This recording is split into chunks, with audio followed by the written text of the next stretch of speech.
If you ever feel like your business is busy, but your bank account doesn't show it, today we're fixing that. My guest is Quinn Driscoll, founder of The Value Gal, who helps entrepreneurs get crystal clear on pricing, profit, and cash flow so the work you love actually pays you like a CEO. If you've been undercharging, over-delivering, or guessing your numbers, this one's for you. Welcome back to She Talks Money, the show where we turn confusing money stuff into confident, wealth-building moves for your life and business. Today, I'm joined by someone whose work I admire so much, Quinn Driscoll, money strategist and the brains behind The Value Gal. Quinn helps founders and creators build values-aligned pricing, simple financial systems, and sustainable profit without the spreadsheet headache. So here's what we're going to cover. How to set prices that reflect your value and stop the discount spiral, what metrics actually matter each month, simple cash flow routines that reduce anxiety, and the mindset shift that turns a busy business into a profitable one. So grab a notebook. This is a blueprint episode. Welcome to the show, Quinn. Thank you. I'm so excited to talk to you. So we are so excited to learn from you. So before The Value Gal, give us the quick origin story. Like, what problem were you seeing again and again that made you build The Value Gal? Yes, that's a great question. So my background is in accounting and finance. So I spent about 12 years before I started my business doing kind of the normal stuff that you think of with doing accounting, looking at financial reports, helping businesses figure out the looking back at historically what has happened kind of pieces. And then looking forward from a finance perspective, specifically with business valuation. So if you're thinking about like a real estate appraisal, for example, how much should a house sell for? That's like what a business valuation is, but for a small business. So really spent a lot of time working with business owners and seeing the things that people struggle with when finances are not your first language. Which is not for a lot of business owners, right? Exactly. So many people start a business, especially a service-based business, because they want to help people, they want to do what they love, and they're not super interested in getting into the details of boring stuff like accounting and finance. So there are, it's really just so much to be a business owner. I know that now. But working with business owners and seeing all of the struggles around how do you wear all the hats, how do you do all the things to actually run your business, but then also understand where's the money coming from? Where is the money going? How do I pay myself? How do I make this business an asset that's valuable and not just like the most stressful job that I've ever had? Mm-hmm. So really spent quite a few years working with business owners before I got to the point where I was ready to do it myself and help business owners answer the questions that they just couldn't get answers to from their kind of other financial professionals in their lives. Okay, nice. So when we talk about value, what do you mean? Is it the outcome, the client transformation, time saved? How do you define it so founders can price it? Ooh, that is a great question. So I like to think of value in a few different ways. So one is the more obvious one, which is like the value of the business. What is the dollar amount that this business is worth if you are selling it to someone else? Sure. But the second piece for me is the personal values that drive you as a human being, as a business person, and keeping those personal types of values front and center when you're making decisions on a day-to-day basis with what you're doing with your business, because it can be very easy to get off track if you're not kind of centered on those values. And then the other thing is just recognizing the value that you're bringing to the world through your business. So, I mean, especially with women, I think it's a thing we hear all the time is know your value, know your worth. And that's a really hard concept to kind of get your arms around. Again, if it's not front and center and something that you're thinking about. Yeah, that makes sense. So let's talk about the first domino. let's say a listener's overwhelmed, bookkeeping, pricing, taxes, receipts in a shoebox, where do you tell them to start today for the biggest like aha win?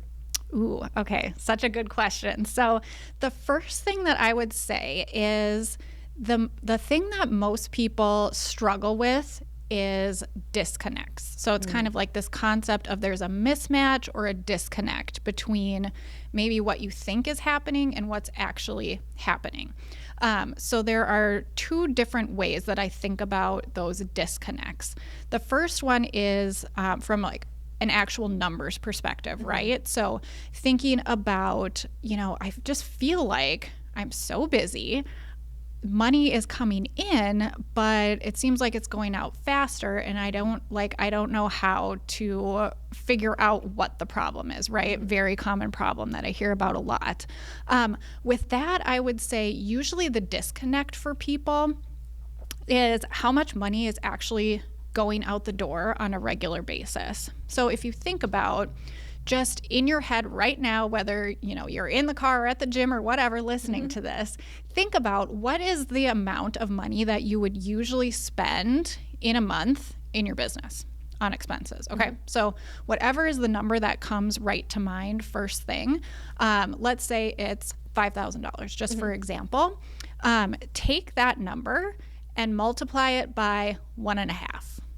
Okay, so if your number was 5,000, your new number is 7,500, and I'm going to guess that your actual expenses are closer to that higher number than the first number. So I see this over and over and over again as just kind of a little rule of thumb. Think about that number, take it times 1.5. That's probably actually where you are closer to. And when you think about it that way, it starts to make a lot more sense of like, oh, that's really a lot more flying out the door than I thought. Yeah, exactly. Okay, so let's jump to like pricing, offers, and profit. Pricing miss to retire. What's the most expensive pricing mistake you see business owners making? Ooh, okay. So I think I would say it's kind of related to what we were just talking about, which is not understanding what the actual costs to run your business are. So I like to start with the costs as a baseline and build up from there. Right. So a lot of times, people would think about, well, the cost for this service or my price that I'm offering it for is X dollars. So now I'm going to subtract from there to figure out what's left. And I would suggest that people kind of do it the opposite. There you where go. You're starting with the costs and then building up from there. To what you need to charge. Exactly. Okay. Oh, such a takeaway. So can you walk us through a quick pricing flow? I think we kind of just did that, but something like map outcomes, quantify results or costs avoided, define scope a little bit. I think you talked about that a little bit, like figure out your expenses first, but is there anything else that they should consider when coming up with price? Okay, so that is, I would say, besides your actual costs, you want to have a really solid idea of what you want to be making, how much you want to pay yourself.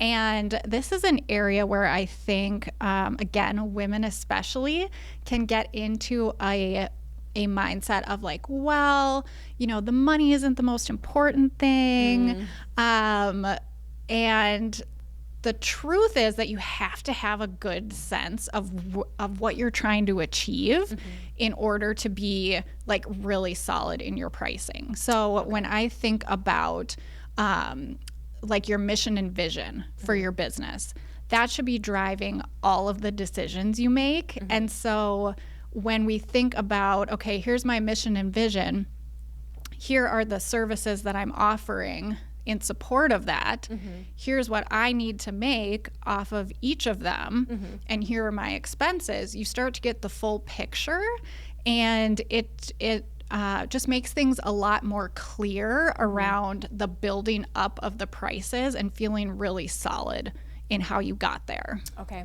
And I would imagine a lot of services or even products that people are selling, there's competition. So does competition come into that factor at all? Okay, so this is a really good question that I love to kind of have a thought experiment with. Okay.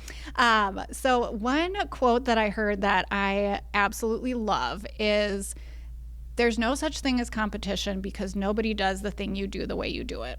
Oh, I love that. And so I try to kind of keep that in mind on the one hand, but then on the other hand, there is the fact that there are other people who are, competing for the same business that you are. So I think about it again when we have the holistic approach of building up the price in a way that is driven based on real numbers. Number one, that makes you feel more confident in it. And then it helps you to be really focused on who is the right person for this package, right? And when I say package, I mean kind of like the buildup of that price.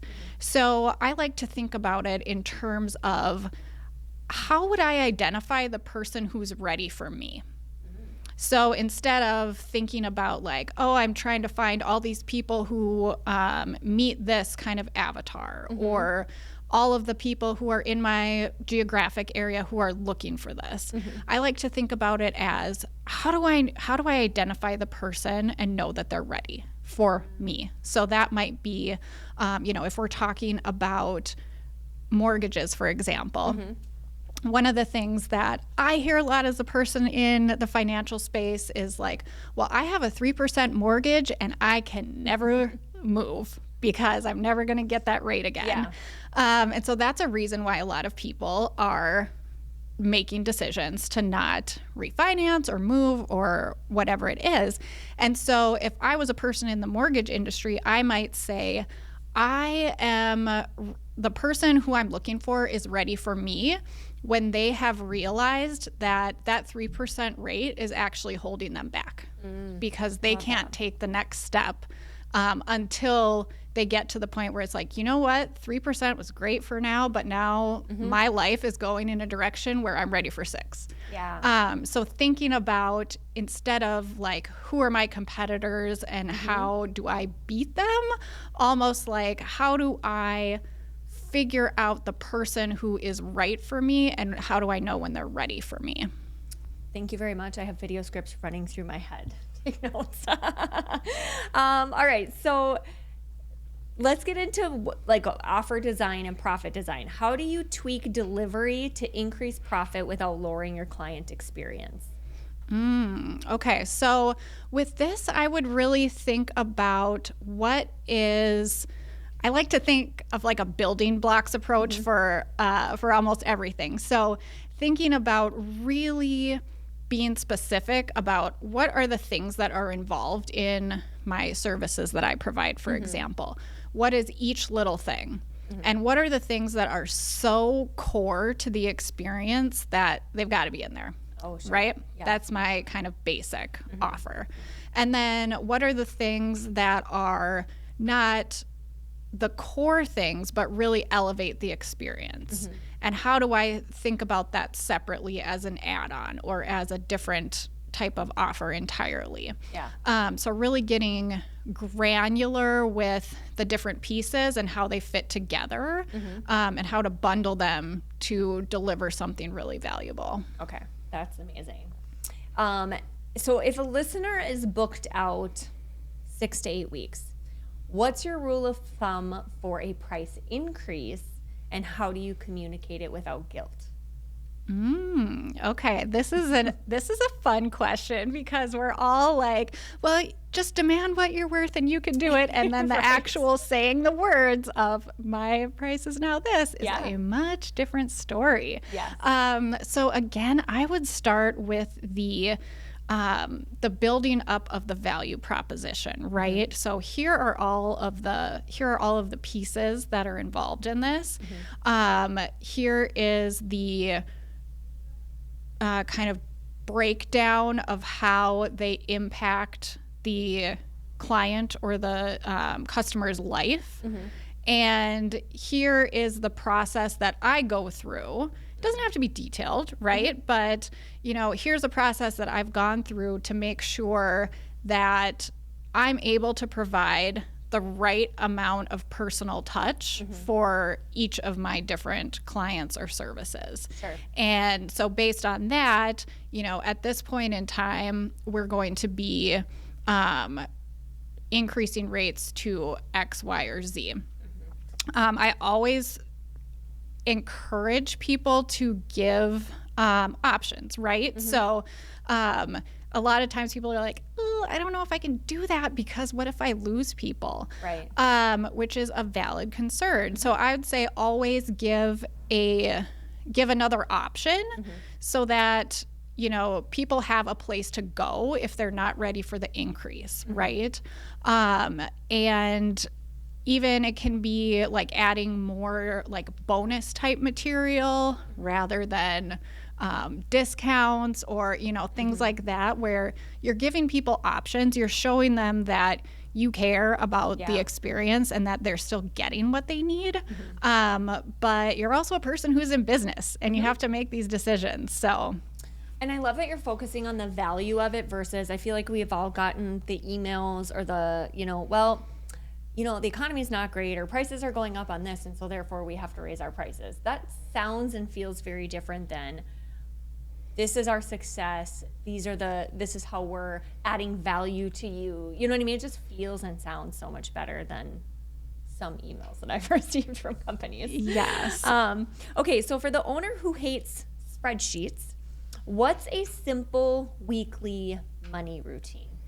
Yes. So I would say number one, regardless of if you hate a spreadsheet, like at least use kind of a back of the envelope pencil paper type of thing where you are looking at your pipeline. Okay. So when I say pipeline, I mean money that's coming in the future.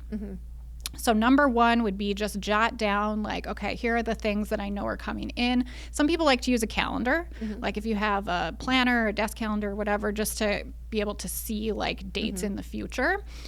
So number one, I would say look at your revenue pipeline, what's coming in. And then the second thing I would do is start thinking about percentages. So like we were just talking about with prices, costs are going up. The economy doesn't feel like it's going great.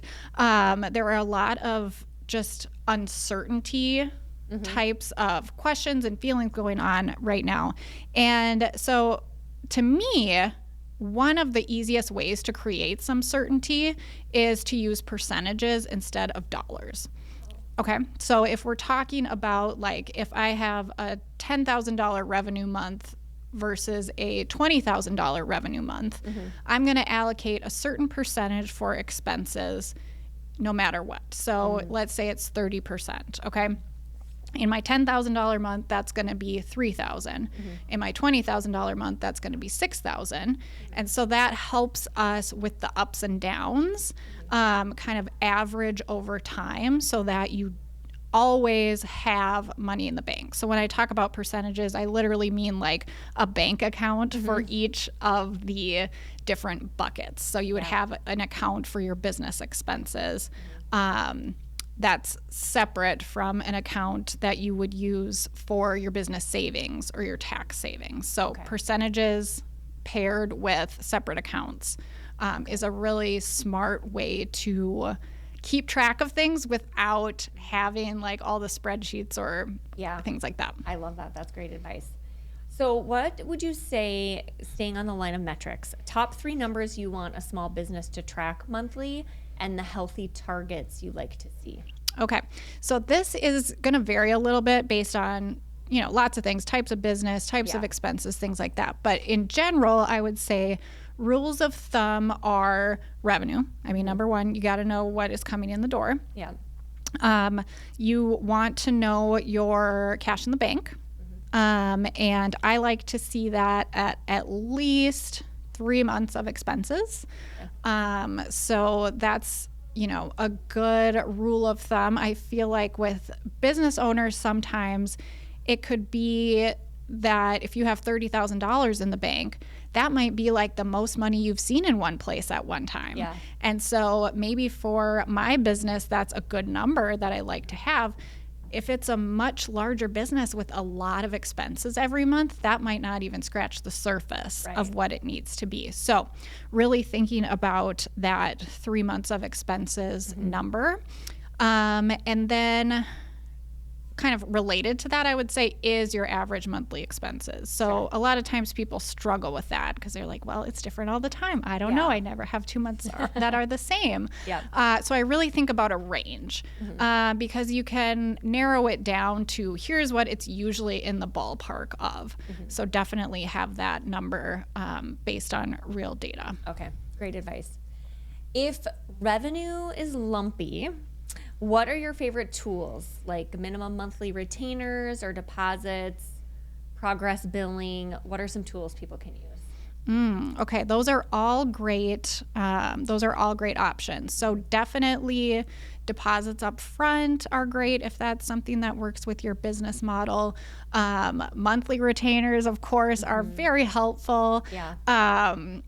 And let's see what else. So I would just say, honestly, if you do the looking ahead at your pipeline exercise, that will help immensely with the ups and downs of revenue because you're going to have it top of mind. You're going to have it in front of you that, ooh, this month is looking pretty good, but next month is not so much. And that can light a fire. Whereas if it's just kind of like, oh, I don't know, it feels like things are going okay. You don't want to get to the end of the month and be like, gosh, I don't know what happened. Right. You know? Right. There's a way to prevent that. So paying yourself like a CEO. So owner pay often gets like the leftovers. How do you help founders decide when and how much to pay themselves confidently? Yeah. So I say from day one, you should be paying yourself a percentage. Okay. And doing that helps you grow and adjust with the business. And it also prevents the just what you're saying, where it's like, oh, I'll just take whatever's left at the end. It really helps prevent the just getting in the cycle of feeling like there's never going to be enough, because it helps you balance out your spending decisions. It helps you be really motivated by your sales and things like that if you know that you are taking home a certain percentage, regardless of where revenue is. Okay, perfect. All right, let's move on to money mindset a little bit. We touched on this question a tiny bit, but not from a confidence standpoint. So most owners wait to feel confident before raising prices. So you teach kind of the opposite, right? Act first, confidence follows. How do we practice that? Yes, so that is such a great question. I think the biggest thing is being really clear on your purpose, right? So to me, I think about it as, what is the point of having a profitable business? It's not just to say I have a profitable business, right? There's some reason why you're doing it. So I think about that in terms of, like, what are your personal goals, right? So there's kind of 5 things that I hear over and over again.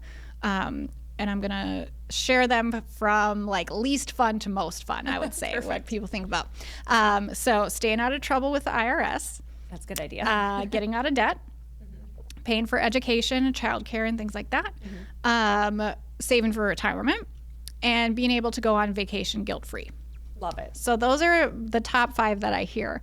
So when we think about even just one of those in the next 90 days, like what is my goal for the next 90 days? Is it going on a vacation and not having to carry the cost of it on a credit card? Okay, great. Then that helps me every single morning when I am sitting down at my desk to be like, my purpose in this business is to fuel this dream. Yes. And get me on that beach. Get me on that beach. Exactly. So when I think about it that way, it's like if you have your mission and your vision for your business, and you start with that every day and remember, here is why it's really important for me to keep track of these things that are boring. And, you know, they are. I mean, it's not that fun for most people. I love a spreadsheet, but most people don't. So keeping those things front of mind of like, this is why I'm doing this, and this is going to get me where I'm trying to go. Yeah, that's awesome. Trust me, I know. I'm the boring side of the real estate transaction as well as a lender, but somebody has to bring the money, and it's, a lot of times it's keeping people in check of like budgets and whatnot, just to make sure that they're, buying a house is so emotional, and people forget that happens when they're out looking. So planning ahead of time keeps you kind of on track and motivated. Okay, so when the market wobbles, some slash prices. What do value-driven businesses do instead to stay booked and profitable? Yes. So I think this goes back to what we were saying a little bit earlier, which is number one, being really solid in how you got to your number. That helps from just a confidence standpoint and knowing like, hey, this is real, you know, like this is what it takes. And also bonuses, I think, are a great thing that you can add on if you're feeling like, oh, maybe, I just need to offer a little bit more. So not a discount, but a little something extra. Sure. And the other thing that I recommend that people do is read their own testimonials. If you start the day like reading your own testimonials out loud, you will be like, you know what, this is worth every single penny, and here's all the proof, and help you be in that really confident mindset. That is just top of mind. My husband and I work together, and just the other day he was like, gosh, I haven't heard from so-and-so. And he's a real estate partner that he works with. He's like, I don't know if he was unhappy or what's going on. I'm like, why don't you just call him? And today a testimonial came through, and the guy was like, I will only ever use Dave. He is the best lender I know. And I sent it to him. I'm like, here's your answer. But so yeah, if he didn't see it, then he would still be wondering and questioning himself. Right. So that's great advice. Okay, one last one under mindset. Do you have a boundary script? So clients might ask, like, could you just add X? What's a kind, clear response that honors the scope and value? So I would say a great way to think about that is, number one, kind of prepping your own self every single day about here is my mission, my vision, my testimonials, my person that I know is ready for me. And so that you have that, kind of front and center every single day, and you're just stronger, I would say, in your knowing that you've done the work, you've thought about it, you know what it is.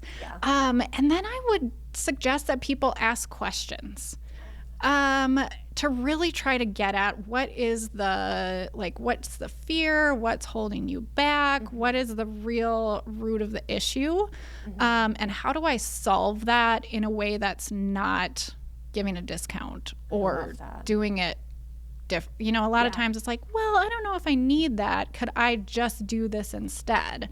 And so if you ask more questions, you'll be able to get at, well, here is where specifically I address that in my process and why that's my process, for example. Yeah, that's great. Okay, quick lightning round.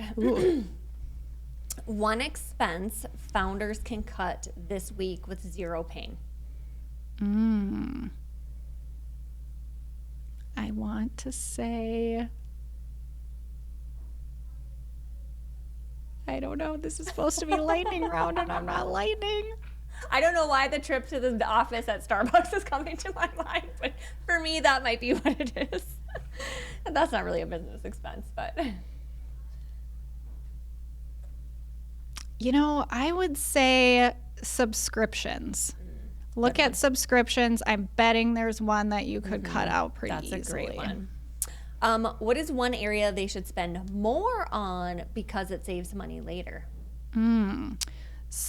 Processes, procedures, kind of standardizing, more boring. Do you have a pricing book / podcast / resource that you love? So not specifically pricing related, but the book Profit First is excellent. Definitely recommend that one. Picking that one up. What's the worst money advice you hear online? Oh my goodness. Okay. I have to say it's the Starbucks thing. Yeah. It's like, sometimes doing the thing where you go to the coffee shop and sit down and treat yourself is the thing that you need to stay motivated. Yeah. And people have so much guilt around it. And so that's one thing that I'm like, if you want the coffee, just get the coffee. Go get the coffee. I love it. Okay, here are some of these we kind of answered, but so if we can skip them too, but just some audience questions. How do I handle legacy clients at lower rates? Okay, that's a great one. So I would say, again, looking at kind of the evolution, because if you've been working with a client for a long time, you probably started at a place that's very different than you are now. Yeah. So number one, looking at kind of the evolution of what you are providing now or what your relationship looks like and how that's different from before.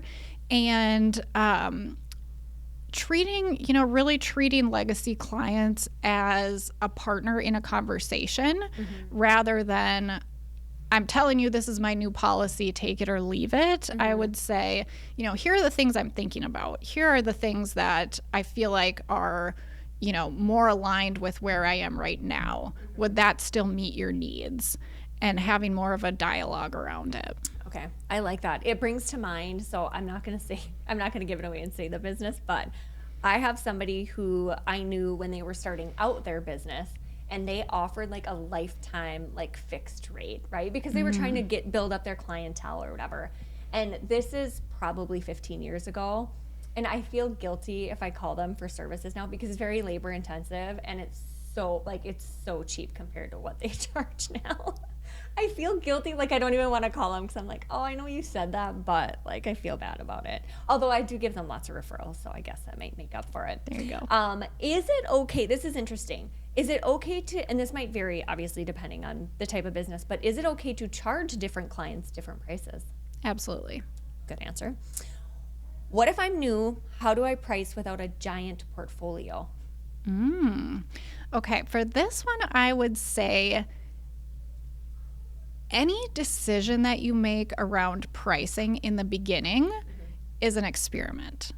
So just because you decide that you're going to do one thing at one price for one person doesn't mean that you're locked into that forever. Okay. So I would go into it with the mindset of, this is an experiment. We're going to see how it goes. We're going to see how it feels for me, how it feels for them. And maybe it's more comfortable to say, I'm going to do, 5 engagements at this rate and then reassess or whatever it is. Just kind of having that open-ended, we're going to start here. And that doesn't have to be the end all be all. Okay, perfect. All right. So who can we find for you? Who is the perfect client or who do you serve the most? Yeah, so I love to work with service-based solopreneurs. So people who are either on their own or a super small team, working, doing the things that they love. And again, not wanting to really worry about the behind-the-scenes details, numbers. And people who have found like, hey, I have a bookkeeper that helps me out. I have my tax accountant that files my returns, but I also have questions. And I don't know why my sister-in-law, my bookkeeper, nobody can answer my question about, should I be doing this? Can I afford to do this? So people who are looking for that strategic help. Okay, first of all, you're so well-spoken and intelligent. So I know everybody is thinking the same thing because even in my head, I'm thinking I could use a lot of advice from her. So those people that you're looking for, let's say you were, think about your own testimonials, right? Someone was in that spot, they hired you. 6 months or 12 months later, what are they saying about your services? Or what are they saying about their business after implementing your services? Yeah, so I would say clarity is the number one word. So kind of the sentiment of like, I came in with all these questions, all these things that I know I should be doing or think about all the time, and it's keeping me up at night. And, we sat in a room together for a day and I got so much clarity. It lit a fire under me and, it inspired me to kind of fall back in love with my business. So hearing that just makes me so happy. I love it so much. And then along with the clarity and the confidence and just the decision-making pieces, I would say, people just get to the point where they're like, oh, it's very clear to me now that I need to raise my prices. It's very clear to me now that I need to lose this service because it's not profitable and it's taking up my time and energy in a way that I didn't realize before. So it's not necessarily me telling people you need to price your services this way or you need to cut these expenses. It's more asking the questions to help people get there and realize, okay, this is really where I need to go. And that's important because I think most of us are so busy in our business that it's kind of hard to see it clearly, right? So sometimes it takes, to your point, someone on the outside asking the right questions to get that like, oh yeah, aha moment. So any lasting advice that you have for our audience? Yeah, so I would say most people are doing better than they give themselves credit for. So starting the day with those kind of recentering exercises, and honestly, especially the testimonials, would really help. It helps me in my daily life when I'm having a bad day and like, I don't know, why don't I just burn the whole thing down, which we all have those days, to really just recenter, like, you know what, I'm helping people, I'm good at this. And so keep coming back to kind of the proof that you are in the right spot doing the right thing. I love it. Quinn, this was pure gold. If this episode helped you, share it with one entrepreneur friend today. Tag us so we can cheer you on. Make sure you're following at Value Gal Quinn. And we will make sure that we have that in the show notes as well. Make sure you're following She Talks Money so you never miss an episode. Until then, keep making bold, profitable money moves. You've got this.